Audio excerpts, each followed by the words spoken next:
Hello, this is Don the Tool Man, and today I'd like to share with you my stubby screwdrivers. Here I have a Popular Mechanics and model 3733, and that's a flathead.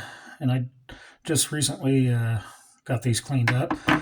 And here's the Phillips head. I believe that's a number 2, and that part number is 3775, and they're both made in USA. And a little history on these. These were made by Vermont American, which I really do happen to like their screwdrivers, especially because they got the tri-lobe, kind of like the Stanley Workmaster. A lot of people get them confused. They think Stanley Workmaster, or they think Stanley had a hand in these, but no. I watched on Ballinator, and I'm subscribed to his YouTube channel, and he's pretty knowledgeable, and he did a tool or on the history of these, and he had found out that they were from Vermont American, and that really proved my suspicions as well. So I was really happy and pleased to find that out. And he also mentioned that Walmart had had a contract with Popular Mechanics, and that was a pretty well-known magazine. I don't know if they're still in circulation today. I don't have any magazine subscriptions. Yeah, I have no idea. I remember I used to read their magazines quite a bit when I was younger, but they had a contract with them. And beforehand, Walmart had the ProMark brand. And I guess it was pretty smart thinking on Walmart, because if for some reason Popular Mechanics backed out, they wouldn't have to really change too much about the labeling. They could just go back to the ProMark and just keep the PM on there, I guess. So that was smart on their part. Now, I can't remember what Ballinator had said, but I think it was somewhere around the late 90s, maybe early 2000s is when they come out.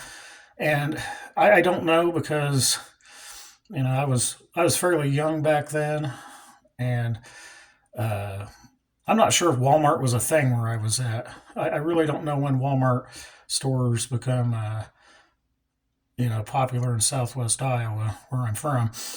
So yeah, I have no idea. I don't think we had Walmarts then, but I could be wrong on that.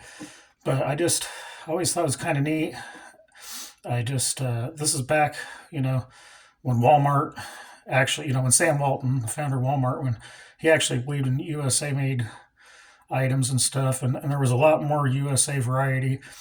I know Walmart has their own tool line with the Heart brand and Hyper Tough and stuff. I do know of one USA made item, and that would be their pry bars.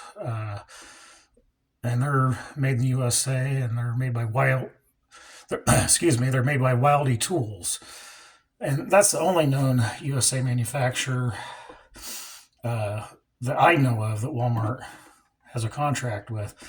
Which I kind of wish that they'd have more USA made stuff, but that's just the sign of the times.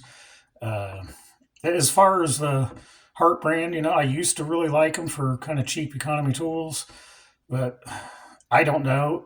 You're paying a little bit more, and if you want to get a cheap throwaway tool, I would go with the Hyper Tough brand, because I really don't think there's much difference, and sometimes I think the Hyper Tough might be a little bit better.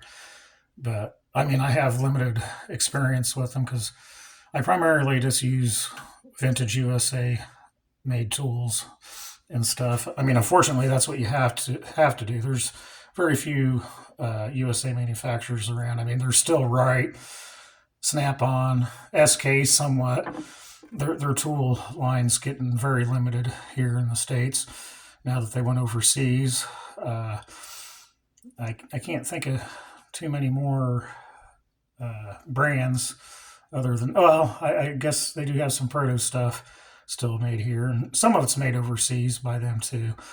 But yeah, unfortunately, that's just a sign of the times and how things are. But That's why I like to really find as much as these good old vintage American made tools as I can.